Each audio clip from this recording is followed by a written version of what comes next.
Hello guys, back to my channel. এর আগের ভিডিওতে আমি নাথুলা পাস আর ছাঙ্গু লেকের ভিডিও কিন্তু তোমাদের সাথে কিন্তু শেয়ার করেছিলাম। আজকে আমি তোমাদেরকে দেখাবো যে লাচুংয়ের যে হোটেলে আমরা ছিলাম সেই হোটেলের ভিডিওই কিন্তু আজকে তোমাদেরকে দেখাবো। তো ভিডিওটা একদমই স্কিপ করবে না, তো দেখতে থাকো। তো চলো শুরু করা যাক। লাচুংয়ে যাওয়ার সময় কিন্তু আমাদের মাঝ রাস্তায় গাড়িটা খারাপ হয়ে গিয়েছিল, সেই জন্য কিন্তু আমরা রাস্তায় সবাই মিলে কিন্তু দাঁড়িয়ে পড়েছিলাম। তো যাই হোক, সবার মালপত্র কিন্তু আবার ঠিক করছিল, কারণ রাস্তা খুবই বাজে ছিল। লাচুংয়ে যেতে যেতে মিনিমাম আমাদের এখনও কিন্তু রাত 9টা বেজে যাবে। এখন কিন্তু সবে সন্ধ্যা 5টা বাজে। তো ওয়েদার খুব একটা খারাপও ছিল না, খুব একটা কিন্তু ভালোও ছিল না, এই মোটামুটি ছিল। কিন্তু লাচুংয়ের রাস্তা কিন্তু খুবই খারাপ কিন্তু। তো রাতের বেলা যেহেতু যেতে হবে, সেই জন্য কিন্তু একটু রিস্কি ছিল। লাচুংয়ে যাওয়ার সময় মাঝ রাস্তায় পাহাড়ি পথে এরম সমস্যার সম্মুখীন হতে হবে আমরা কিন্তু কেউই ভাবতে পারিনি।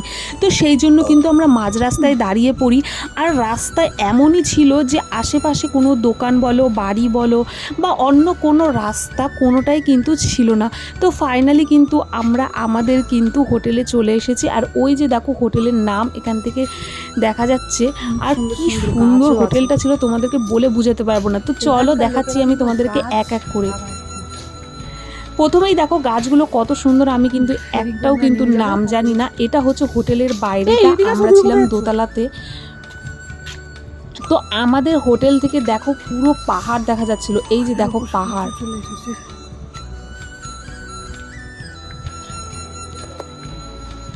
কালকে ওই মিনিমাম রাত 10টা বেজে গিয়েছিল আমাদের লাচুংয়ের হোটেলে আসতে। তো এটা কিন্তু সকালের ভিউ, আর সকালের ভিউ হচ্ছে সবচেয়ে সুন্দর। তো এখন বাজে সকাল 6টা। তো আমাদের এখান থেকে কিন্তু পুরোটাই কিন্তু পাহাড়। আর এই যে গাড়িগুলো দেখছো, এই গাড়িগুলোতেই কিন্তু আমরা এসেছিলাম। তো আমাদের মতো অনেকেই কিন্তু এই গাড়িগুলোতে কিন্তু এসে হোটেলে আছে। তো আমার রুম থেকে তোমাদেরকে হোটেলের সামনের ভিউটা আমি দেখাচ্ছি। আর হোটেলটা ছিল পুরোটাই কিন্তু কাঠের। এখানে পাকা কোনো বাড়ি ছিল না, সব কিন্তু কাঠের ছিল। এই কাঠের জানালা, কাঠের দরজা, কাঠের ব্যালকনি, কাঠের ছাদ। তো এই যে দেখো আমার হোটেলের ব্যালকনি থেকে তোমাদেরকে দেখাচ্ছি কতটা সুন্দর ছিল। আমি তো দেখে পুরোটাই অবাক হয়ে গিয়েছিলাম যে এতটা সুন্দর, মানে মোবাইলের থেকেও কিন্তু চোখে খুবই সুন্দর। আর পাহাড়ের গায়ে যে হলুদ কালারটা দেখছো, ওটা কিন্তু পাহাড়ের কোনো নিজস্ব কালার না, মানে সূর্যের রোদ পড়ে কিন্তু পাহাড়ের রং কিন্তু হলুদ হয়ে গিয়েছে।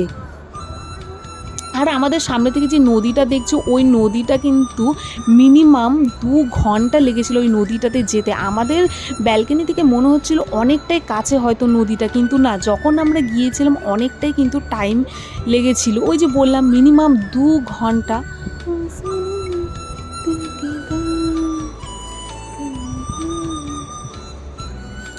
এরপর যখন সন্ধ্যা হয় তখন কিন্তু আমি ওদেরকে বলেছিলাম যে ম্যাগি আর ডিম দিতে। পাহাড়ে এসেছি, ম্যাগি খাবো না, এটা কখনো হতে পারে?